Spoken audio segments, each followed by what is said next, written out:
Vous avez choisi Radio J pour vous informer, vous avez bien fait. Comme chaque dimanche matin, notre rendez-vous, on décrypte les fake news et on explique les discours qui les sous-tendent. C'est bien sûr The Fake Breaker. Et cette semaine, pour The Fake Breaker, nous sommes avec Jean-François Strouf. Bonjour Jean-François. Bonjour Eva.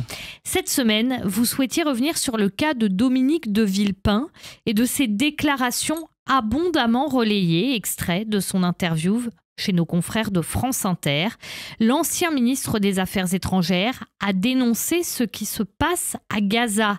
Une guerre pas comme les autres car elle tue des civils, a-t-il dit, parlant même d'une chape de plomb en France à ce propos. Il a ajouté « Je suis obligé de googler pour connaître le bilan des morts à Gaza » et pour finir par dire « Qu'en ne disant rien, la France s'efface et n'a plus de voix à l'international. Et ça, conclut-il, je ne peux pas l'accepter. » Expliquez-nous, Jean-François Strouf, ce que dit là exactement Dominique de Villepin.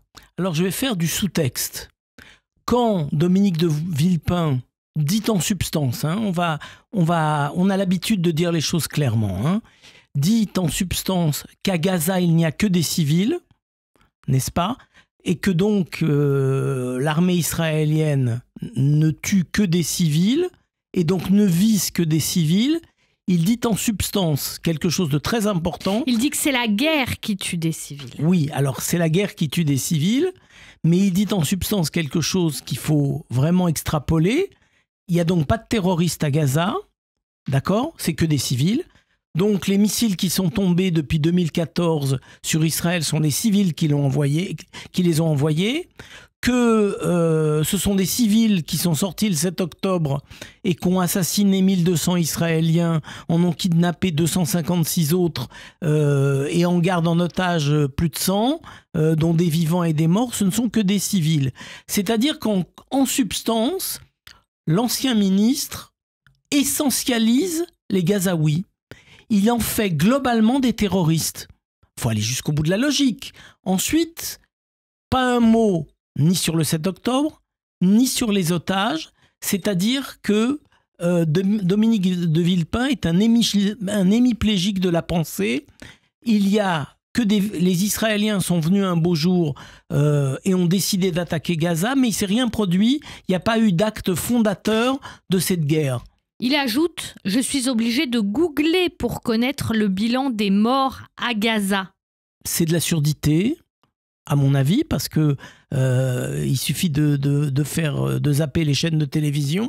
On a un bilan qui est celui, entre guillemets, du ministère de la Santé à Gaza. On connaît à l'unité près les chiffres qui sont en général très surévalués et qui sont en tout cas qui proviennent d'une source qui n'est pas fiable. Depuis quand une organisation terroriste aurait des données statistiques fiables? Depuis quand on pourrait se fier à une organisation terroriste? Mais il y a beaucoup plus affligeant que ça. C'est qu'à partir du moment où la seule chose qui rapproche Dominique de Villepin de la fête de l'humanité, c'est, somme toute, et sa présence s'explique par ce biais-là, la haine d'Israël et un certain soutien aux organisations terroristes, on comprend mal sinon qu'est-ce qu'un homme politique marqué à droite fait à la fête de l'humanité. Alors, serait-il devenu un membre honoraire du Parti communiste français?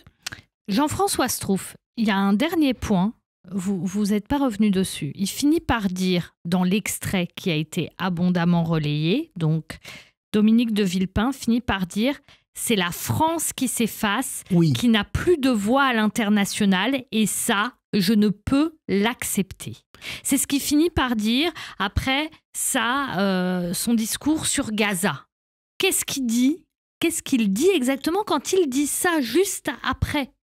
C'est une injonction à la France de prendre parti, de s'engager contre Israël. En substance, c'est ça qu'il attend de la France.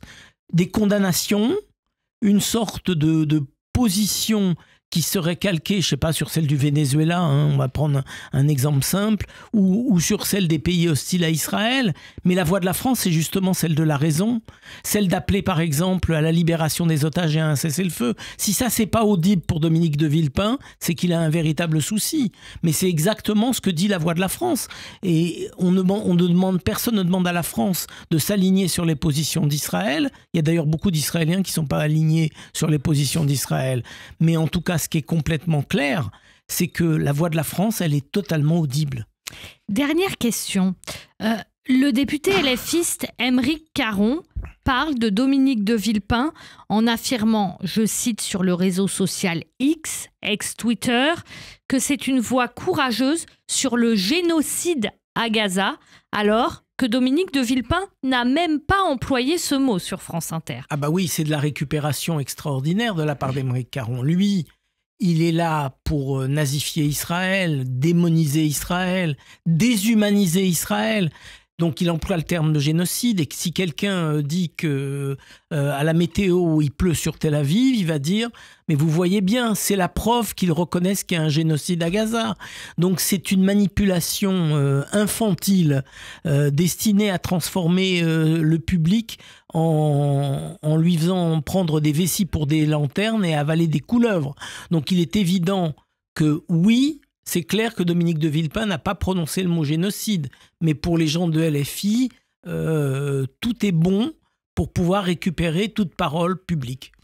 Merci beaucoup Jean-François Strouf, qu'on retrouve une semaine sur deux pour notre chronique The Fake Breaker, où on casse les fake news et les discours qui les sous-tendent. Bonne semaine à vous, on vous retrouve dans 15 jours.